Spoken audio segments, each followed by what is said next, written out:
Here's how to easily determine what you can afford.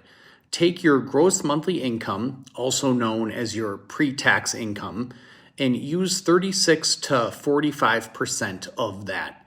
The average annual US salary, according to Google, is $60,575 a year, which breaks down to $5,047 a month if you're single and $10,095 a month if you have a co-borrower that is also earning an average US salary.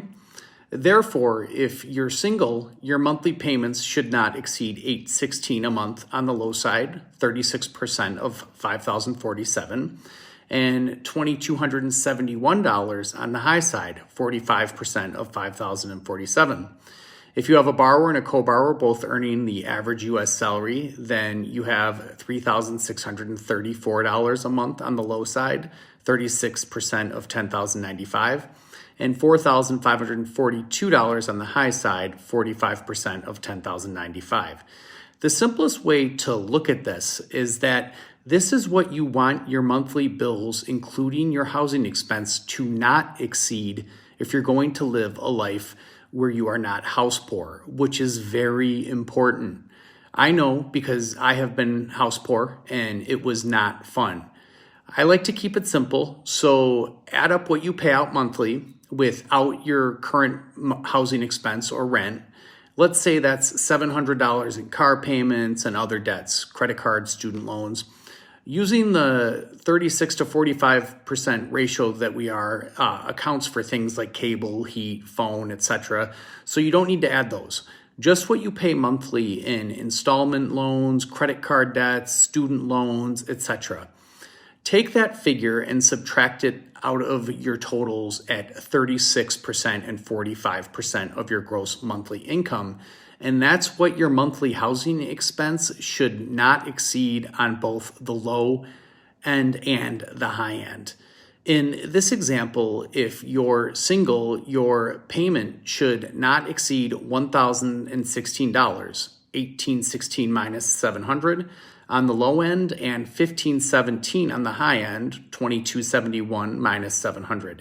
If you're utilizing a dual income, in this case with a co-borrower, then your housing payment should not exceed $2,934, which is $3,634 minus $700 on the low end, and $3,842, $4,542 minus $700 on the high end. Now that you have the max monthly payment, you can go to the Guaranteed Rate Home Affordability Calculator to determine how much of a house you can afford. Let's go ahead and get to the Guaranteed Rate Home Affordability Calculator, which you can do by a simple Google search. So you're going to go to how much of a house I can afford, calculate home affordability. And let's do the low end of both single and dual income.